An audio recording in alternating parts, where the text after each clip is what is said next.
प्रतिसाद खूप चांगला आहे। आत्ताच महाराष्ट्राचे उपमुख्यमंत्री परवा अपघाती त्यांचं निधन झालं, त्यामुळे गेले 2 दिवस खरं सर्व प्रचारावरच हे होतं। आम्ही कुठेही हार स्वीकारला नाही, परंतु लोकांच्या भेटीगाठी चालू आहेत। त्यामुळे दादांच्या मृत आत्म्यास पहिल्यांदा मी श्रद्धांजली अर्पित करतो।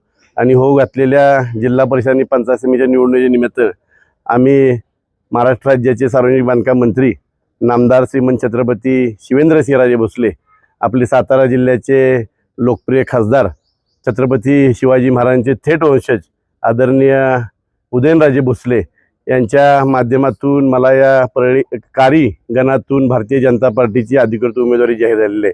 त्याच पद्धतीनं या परळी गणातून आमचे उरमोडी धरणग्रस्त कृती समितीचे अध्यक्ष आमचे ज्येष्ठ मराठी आदरणीय वसंतराव भंडारे बापू यांना उमेदवारी दिलेली आहे।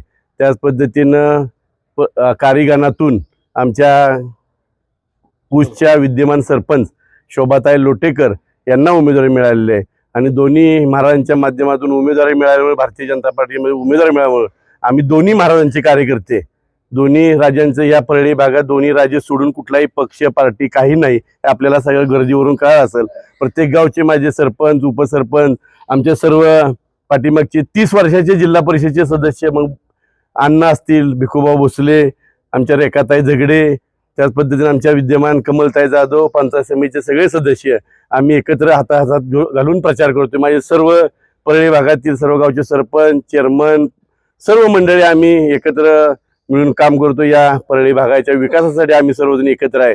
परळी भागाचा विकास आणि शिवेंद्रराजे भोसले यांच्या माध्यमातून सार्वजनिक बांधकाम मंत्री म्हणून साधण्यासाठी आज आम्ही सर्वांनी शपथ घेतली जाणार देवीच्या मंदिरात इथं पाटेकरमध्ये। त्यामुळे आमचा विजय निश्चित आहे। फक्त आमच्या सर्वांनी चंग बांधला की महाराष्ट्रात 1 नंबरच्या मताधिक्याने आमचे 3 उमेदवार विजयी व्हावेत। त्या दृष्टीने आम्ही गावं छोटी छोटी आहेत, सगळ्यांना भेटीगाठी घेता आली पाहिजेत, म्हणून आम्ही सगळ्या भागात आपणही पत्रकार मंडळी आहात आमच्यावर, आपण सुद्धा प्रतिसाद बघितला असेल। लोकांनी एकदा ठरवलंय, लोकांनी निवडणूक हातात घेतलेली आहे। फक्त विरोधासाठी विरोध करणाऱ्या लोकांना आम्ही या निवडणुकीत जागा दाखवून देणार आहे। इथून पुढे हा परळी भाग दोन्ही महाराजांचा बालेकिल्ला हे दाखवायसाठी निवडणूक, आणि त्या दृष्टीने आम्ही सर्वजण प्रयत्नशील आहोत। परळी भाग हा पूर्वी दुर्गम म्हणून ओळखला जायचा, म्हणजे एखाद्या ग्रामसेवकाला, एखाद्या सरपंच, एखाद्या शिक्षकाला शिक्षा जसं असली त्याला परळी भागात टाकायची। पण आता सगळ्यात जास्त सुगम भाग हा सातारा तालुक्यातला परळी भाग झालेला आहे। शेवटच्या टोकापर्यंत रस्त्याचं काम, शेवटच्या गावापर्यंत घरापर्यंत पिण्याच्या पाण्याची योजना, या सगळ्या नामदार श्रीमंत छत्रपती शिवेंद्रसिंहराजे भोसले, आपले लोकप्रिय खासदार उदयनराजे भोसले आणि खऱ्या अर्थाने भारतीय जनता पार्टी सरकार आल्यानंतर देवेंद्र फडणवीसांच्या माध्यमातून परळी भागात एकही गाव डांबरी रस्त्यापासून जोडायचं राहिलेलं नाही, एकाही गावात पिण्याची पाण्याची योजना राहिली नाही। त्यामुळे आता परळी भाग दुर्गम राहिलेला नाही, परळी भाग हा सुगम झालेला आहे। आणि परळी भागात प्रत्येक शासकीय कर्मचाऱ्याला परळी भागात नोकरी मिळावी इच्छा व्यक्त करतो। अजितदादांची आठवणी माझ्यासाठी खूप आहेत। म्हणजे राष्ट्रवादी काँग्रेस पक्षाच्या आत्ता सुद्धा इथं माझ्या विरुद्ध उमेदवारी भरली होती एका उमेदवारानं, त्यावेळेला मी दादांची स्वतः बोललो, दादांना विनंती केली आणि त्या उमेदवाराला माझ्या विरुद्ध जिल्हा परिषदेचा राहिलेला उमेदवाराला माघारी घ्यायला शशिकांत शिंदेच्या नामदार मकरंदाबांच्या माध्यमातून त्यांनी सूचना केल्या होत्या।